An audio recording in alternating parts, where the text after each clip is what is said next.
Hello everyone, welcome to knowledge the ambition. स्वागत है आपका नॉलेज द एम्बिशन की सेशन में। तो Himachal Pradesh allied services and anti mock test की सीरीज़ का पार्ट 23 हम आज डिस्कस करने वाले हैं। इससे पहले की वीडियोस अगर आपने नहीं देखी तो वीडियो सेक्शन में जाके आप उन्हें देख सकते हो। प्लेलिस्ट आपकी इसी नाम से बना दी गई है। प्लेलिस्ट में आपको सभी वीडियोज़ एक साथ मिल जाएंगी। सभी में हम मोस्ट इंपॉर्टेंट सिलेक्टेड क्वेश्चन को डिस्कस कर रहे हैं। तो इंपॉर्टेंट आपके एग्जाम के पॉइंट ऑफ व्यू से भी, तो आपको ये वीडियोस ज़रूर देखनी है, ठीक है। और यदि आप चैनल पर पहली बार आए, चैनल को सब्सक्राइब भी ज़रूर कर लें, नोटिफिकेशन बेल को भी ऑन कर लें। चलिए स्टार्ट करते हैं। जैसा कि हम हिमाचल प्रदेश का सेक्शन और करंट अफेयर का सेक्शन लेकर चल रहे हैं इन मॉक टेस्ट में। हम सबसे पहले तो दिसंबर मंथ का आज भी करंट अफेयर जो है इंक्लूड किया गया, जो इंपॉर्टेंट सिलेक्टेड क्वेश्चंस हैं जो दिसंबर मंथ से बनते हैं, ठीक है, दिसंबर 2021 से, उन्हें हम आज इस सेशन में डिस्कस करेंगे, ठीक है। और साथ में शुरुआत में आपका हिमाचल प्रदेश का पोर्शन रहेगा। चलिए शुरू करते हैं आज के इस सेशन को। पहला क्वेश्चन हिमाचल प्रदेश से यहाँ पर लेते हैं। From 1009 to 1043 AD Nagarkot remained under the control of. आपको क्वेश्चन पूछा गया है कि 1009 से 1043 AD तक जो है वो नगरकोट जो था वो किसके कंट्रोल में रहा था? मोहम्मद तुगलक, मोहम्मद गजनवी, शेर खां या फिर फिरोज शाह तुगलक। तो 109 से ही आप समझ जाओगे 109 में क्या हुआ था, किसने अटैक किया था नगरकोट किले पर? ये अटैक किया था मोहम्मद महमूद गजनवी ने, ठीक है। गजनवी के द्वारा आक्रमण किया गया था नगरकोट किले पर। और उसके बाद 1009 से लेकर 1043 AD तक जो है नगरकोट किसके कंट्रोल में रहा था? महमूद गजनवी के कंट्रोल में रहा था, ठीक है। तो ऑप्शन बी हमारा यहाँ पर राइट आंसर हो जाएगा। देन क्वेश्चन पूछा गया है, in 1857 AD which battalion revolted at Sabathu and the local Ranas defended. 1857 की क्रांति के समय जो है किस बटालियन के द्वारा रिवोल्ट किया गया था एट सबाथू? जो आपकी सबाथू थी वहाँ पर किस बटालियन के द्वारा जो है सबाथू में रिवोल्ट किया गया था 1857 AD में, और वहाँ के जो लोकल राणास थे उनके द्वारा डिफेंड किया गया था। तो इसका राइट आंसर आपका option A Nasiri battalion. Important question है, आपके प्रीवियस एग्जाम्स में पूछे गए हैं, इसीलिए यहाँ पर मैंने ये दोनों क्वेश्चन इंक्लूड किए हैं, ठीक है। सेकंड क्वेश्चन क्या है? चंबा पीपल्स डिफेंस लीग ये सेटअप हुआ था 1932 में। फर्स्ट इन्फॉर्मेशन आपको ध्यान में रखनी है कि चंबा पीपल्स डिफेंस लीग जो है वो कब सेटअप हुआ था? 1932 में। और इसका हेडक्वार्टर आपसे पूछा गया है, तो हेडक्वार्टर कहाँ पर था इसका? लाहौर में। ऑप्शन बी इसका राइट आंसर होगा, ठीक है। ये दोनों इंपॉर्टेंट क्वेश्चन है, तो आपको ध्यान में रखने दोनों का, ठीक है। 1857 में जो है वो नसीरी बटालियन ने सबाथू में रिवोल्ट किया था 1857 की क्रांति के दौरान। And Chamba people's defence league जो कि सेटअप हुई थी 1932 में, इसका हेडक्वार्टर था लाहौर में, ठीक है। नेक्स्ट क्वेश्चन है, who was the founder of Theog princely state? अब लास्ट वीडियो में मैंने आपसे क्वेश्चन पूछा था कि नूरपुर प्रिंसली स्टेट की स्थापना किसने की थी? फाउंडर कौन था नूरपुर प्रिंसली स्टेट का? इसका आंसर किसी ने नहीं दिया। आप यदि आपको आंसर पता है तो आप कमेंट बॉक्स में आंसर ज़रूर दीजिए, क्योंकि एक इंटरेक्शन आपका बना रहता है, ठीक है, मेरे साथ भी। यदि आप आंसर करोगे तो जो आपकी नूरपुर प्रिंसली स्टेट थी, ये आंसर मैं आपको बता देता हूँ। नूरपुर प्रिंसली स्टेट इसकी स्थापना की थी जेठपाल ने, या जीतपाल भी ने कहते थे हम, ठीक है, जीतपाल या फिर जेठपाल, इनके द्वारा जो है वो नूरपुर प्रिंसली स्टेट की स्थापना की गई थी। अब क्वेश्चन आपसे पूछा गया है कि ठियोग प्रिंसली स्टेट के फाउंडर कौन थे? रामचंद, वीरचंद, गिरिसेन या फिर जयचंद? तो राइट आंसर क्या है इसका? Option D Jaichand. जयचंद जो थे इन्होंने ठियोग प्रिंसली स्टेट की स्थापना की थी। ऑप्शन डी हमारा यहाँ पर राइट आंसर बनेगा, ठीक है। बेसिकली हम वन लाइनर फॉर्म में ही क्वेश्चन को यहाँ पर डिस्कस करेंगे, जो आंसर्स होंगे उन्हीं को डिस्कस करेंगे, क्यों जो भी आपके इंपॉर्टेंट क्वेश्चंस हैं आपके प्रीवियस एग्जाम्स में पूछे गए हैं, या फिर जो भी इंपॉर्टेंट लगते हैं हमें एंटी और अलाइड के पर्सपेक्टिव से, ठीक है। देन बात करते हैं, where will be the country's first museum of Mahashaktipeeth be built? ये भी हिमाचल प्रदेश करंट अफेयर का क्वेश्चन है, इंपॉर्टेंट, इसे नोट कीजिएगा कि देश का पहला म्यूजियम ऑफ महाशक्तिपीठ, ठीक है, देश का पहला महाशक्तिपीठ संग्रहालय कहाँ पर जो है वो बनेगा? इक्वस, नैना देवी, कुरुक्षेत्र या फिर सतनाड़ा?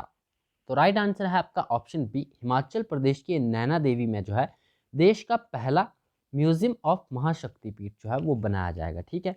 ये आपकी जुलाई 2021 न्यूज़ में रहा था, जुलाई 2021 का इंपॉर्टेंट करंट अफेयर, ठीक है। उसी समय ये न्यूज़ में रहा था, न्यूज़ में देखने को मिला था कि आपका डिसाइड किया गया था, वहाँ पर चर्चा थी कि नैना देवी में जो है वो म्यूजियम ऑफ महाशक्तिपीठ बनेगा, जो कि देश का पहला महाशक्तिपीठ संग्रहालय होगा। हिमाचल प्रदेश के प्रसिद्ध शक्तिपीठ नैना देवी में ये बनेगा, ठीक है। ये भारत की ऐतिहासिक विरासत परियोजना के रूप में अपनी पहचान बनाएगा। इसके निर्माण से लोगों को मंदिर के पूरे इतिहास के साथ साथ प्राचीन मूर्तियों के बारे में भी पूरी जानकारी मिल सकेगी। तो ये आपको ध्यान रखना है, मोस्ट इंपॉर्टेंट क्वेश्चन है, ठीक है। देन नेक्स्ट क्वेश्चन है, which medal did Aanchal Thakur win in the international alpine skiing competition. Aanchal Thakur name ही काफ़ी इंपॉर्टेंट है, इनके द्वारा जो है वो 2 मेडल जीते गए, ठीक है, इंटरनेशनल इवेंट में। ये देश की पहली जो है वो एथलीट बनी स्कीइंग में, जिनके द्वारा जो है किसी इंटरनेशनल इवेंट में एक साथ 2 मेडल्स जो हैं वो जीते गए, और ये हिमाचल प्रदेश से बिलोंग करती है, हिमाचल प्रदेश के कुल्लू से, ठीक है, इसीलिए मोस्ट इंपॉर्टेंट हो जाती है, ठीक है। Which medal did Aanchal Thakur win in the international alpine skiing competition. Alpine skiing competition में इन्होंने पार्टिसिपेट किया था, जिसमें कि इन्होंने ब्रॉन्ज मेडल जीता है, ठीक है। ऑप्शन सी हमारा राइट आंसर हो जाएगा। इंडिया की पहली ये आपकी स्कीइंग प्लेयर थी जिनके द्वारा कि 2 मेडल जीते गए एट इंटरनेशनल लेवल, ठीक है। India's Aanchal Thakur won the bronze medal in the international alpine skiing competition. International alpine skiing competition में जो है ब्रॉन्ज मेडल इनके द्वारा जीता गया, जो कि आपके मोंटागो में हुए थे, ठीक है। With this Aanchal Thakur has become the first Indian skiing player to win 2 medals at the international level, ठीक है। Then next question, what is the theme of international mountain day 2021। International mountain day 2021 की थीम क्या रही। Mountain day आपका मनाया कब जाता है, तो दिसंबर 11 को जो है वो सेलिब्रेट किया जाता है इंटरनेशनल माउंटेन डे। प्रत्येक वर्ष ये मनाया जाता है as designated by the United Nation General Assembly, UNGA के द्वारा जो है डेजिग्नेटेड है। 11 ऑफ दिसंबर को हम हर साल इंटरनेशनल माउंटेन डे सेलिब्रेट करते हैं, ठीक है। और 2021 की थीम क्या रही थी, sustainable mountain tourism. Option A हमारे यहाँ पर राइट आंसर हो जाएगा, ठीक है। सस्टेनेबल माउंटेन टूरिज्म जो है ये 2021 के माउंटेन डे की थीम रही थी, ठीक है। 11 ऑफ दिसंबर को हम सेलिब्रेट करते हैं प्रत्येक वर्ष। नेक्स्ट क्वेश्चन है, section 124A of the IPC Indian penal code which was seen in news deals with. ये आपका दिसंबर में ही आपको सेक्शन 124A जो है वो न्यूज़ में देखने को मिली थी, ठीक है। आपको बताना है कि इंडियन पिनल कोड के सेक्शन 124A जो है वो किससे डील करता है, sedition, solitary confinement, criminal conspiracy या फिर अनलॉफुल असेंबली से। तो राइट आंसर है इसका ऑप्शन ए। सेक्शन 124A जो है इंडियन पिनल कोड का deals with the sedition law से ये डील करता है। The section defines sedition as an offense committed when any person attempt to excite disaffection towards government established by law by means of spoken or written words or by signs or by visual representation। तो section 124A important आपको ध्यान रखना है, sedition law से ये deal करता है। Next question है, what is the new name of Bihar makhana. हाल ही में इससे जो है वो जियोग्राफिकल टैग दिया गया और इसका नाम भी चेंज कर दिया गया, ठीक है। बिहार का जो मखाना है फेमस, इसे GI टैग दिया गया है, ठीक है। GI टैग दिया गया है दिसंबर 2021 में, और इसका नाम क्या रखा गया है, इसका नाम रखा गया है मिथिला मखाना। ऑप्शन ए हमारा यहाँ पर राइट आंसर हो जाए, ठीक है। Geographical indication registry has accepted the plea to rename Bihar makhana as the Mithila makhana. तो बिहार मखाना का नाम अब क्या हो गया है, मिथिला मखाना, और इसे GI टैग भी दिया गया है, बिहार का ही मखाना है, ठीक है। नेक्स्ट क्वेश्चन है, which country's prime minister has been conferred with the highest civilian award of Bhutan. और ये क्या है, इसका नाम क्या है, नागदांग पेलगी खॉर्लो। ये भूटान का जो है हाईएस्ट सिविलियन अवार्ड है, किसे दिया गया है, तो ये Indian prime minister Narendra Modi ji को दिया गया है, ठीक है। ये आपको ध्यान रखना, ऑप्शन सी हमारा राइट आंसर होगा। नेक्स्ट क्वेश्चन है, Panex 21 is a transnational exercise associated with which association. Transnational जो आपका नेशनल एक्सरसाइज है, transnational exercise name Panex 21। आपको बताना है कि किस एसोसिएशन से एसोसिएटेड है, तो ये एसोसिएटेड है आपकी डोमेस्टिक कंट्रीज से, ठीक है। ऑप्शन ए हमारा राइट आंसर हो जाएगा।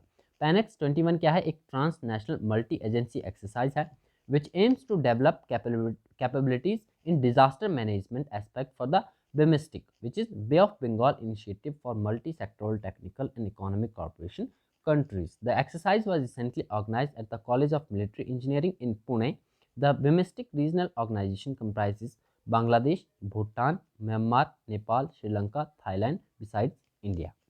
Next question है, which state or UT police has launched the project Abhya for safety and security of girl। तो प्रोजेक्ट आभ्या ये किस स्टेट या फिर यूटी पुलिस के द्वारा लॉन्च किया गया है, और for the safety and security of the girls, तो ये न्यू दिल्ली। ऑप्शन बी हमारा राइट आंसर है, दिल्ली पुलिस के कमिश्नर राकेश अस्थाना के द्वारा ये प्रोजेक्ट लॉन्च किया गया आभ्या। एक जॉइंट इनिशिएटिव है दिल्ली पुलिस फोर्स और एक एनजीओ है जिसका नाम आपको ध्यान रखना है, एनजीओ है शक्ति फाउंडेशन। ये इम्प्लीमेंट करेंगे इस प्रोजेक्ट को, ठीक है, which aimed at empowering, educating and making children aware. Mainly ये सिक्योरिटी और सेफ्टी के लिए है गर्ल्स की, ठीक है। प्रोजेक्ट आभ्या दिल्ली से ये आपका संबंधित है। नेक्स्ट है Shakti criminal laws bill is associated with which state. Shakti criminal laws bill किससे एसोसिएटेड है? महाराष्ट्र गवर्नमेंट से, ठीक है, महाराष्ट्र स्टेट से। Maharashtra government tabled a report with recommendations of joint selection committee to amend the Shakti bill. Shakti bill कहाँ पर है आपका? महाराष्ट्र गवर्नमेंट के द्वारा जो है वो इंट्रोड्यूस किया गया था, ठीक है। और हाल ही में इसके द्वारा जो है एक रिपोर्ट दी गई जिसमें रिकमेंडेशंस दी गई of a joint selection committee to amend the Shakti bill, की शक्ति बिल को जो है वो अमेंड किया जाए। महाराष्ट्र गवर्नमेंट शक्ति क्रिमिनल लॉज जो का महाराष्ट्र अमेंडमेंट बिल 2020 है, proposes to increase the punishment of for offences such as rape, acid attacks. It also proposes capital and heavy fines and speedy trial for the perpetrators. Next question है नोवॉक्सविड, ये नाम है इसका, ठीक है, एक वैक्सीन है जिसे हाल ही में जो है WHO के द्वारा अप्रूव किया गया है। Is a vaccine to prevent which element, किस जो है बीमारी से बचने के लिए ये आपकी वैक्सीन है जिसे हाल ही में WHO के द्वारा जो है अप्रूव किया गया है। नाम है इसका नोवॉक्सोविड, ठीक है। तो ये कोविड से निपटने के लिए इमरजेंसी यूज़ के लिए जो है इससे मंजूरी दी गई है हाल ही में वर्ल्ड हेल्थ ऑर्गेनाइजेशन के द्वारा। आपको ध्यान में रखना है वैक्सीन है is a vaccine to prevent COVID-19। Next question है, नेक्स्ट आपका यहाँ पर एक और इम्पॉर्टेंट अपडेट है कोविड की वैक्सीन से रिलेटेड। एक पिल का नाम है आपका पैक्सलोविड इस पिल का नाम है। US health regulators have authorized the first pill against कोविड-19 के अगेंस्ट जो है ये पहली पिल जो है ऑथराइज की गई है by the US health regulators, जिसका नाम है पैक्सलोविड, ठीक है। It is a Pfizer drug that has been approved by the food and drug administration. तो नाम आपको ध्यान में रखना है, ये फर्स्ट पिल है अगेंस्ट कोविड-19। Then which institution publishes the world migration report. World migration report जो है वो कौन सा इंस्टीट्यूशन पब्लिश करता है? तो ये पब्लिश करता है international organisation for migration. Option A हमारा राइट आंसर है। इंटरनेशनल ऑर्गेनाइजेशन फॉर माइग्रेशन के द्वारा जो है वो वर्ल्ड माइग्रेशन रिपोर्ट जो है वो पब्लिश की जाती है, ठीक है। The world migration report is published every second year, ठीक है, हर दूसरे साल ये पब्लिश की जाती है by international organisation of migration which is IOM of the United Nation। and as per the 2022 report, 2022 की रिपोर्ट के अनुसार 13.7 million new displacements were triggered by the disasters in 145 countries and territories. More people are being displaced by climate disasters than conflict. Total internal displacement जो देखा गया due to disasters, conflict and violence has increase to 40.5 million in 2020 from 31 million in 2019। तो ये आपको report का mainly ध्यान में रखना है। वर्ल्ड माइग्रेशन रिपोर्ट जो है वो IOM के द्वारा जो है वो पब्लिश की जाती है। तो ये थे हमारे आज के इंपॉर्टेंट क्वेश्चंस। आई होप आपके लिए सेशन बेनिफिशियल रहेगा। यदि आप चैनल पर पहली बार आए हैं और यदि आपको इस सेशन पसंद आता है, वीडियो का कंटेंट अगर आपको पसंद आता है, तो आप चैनल को सब्सक्राइब जरूर कर लें, वीडियो को लाइक ज़रूर करें और अपने सभी दोस्तों के साथ शेयर जरूर करें, ठीक है। मिलते हैं नेक्स्ट सेशन में।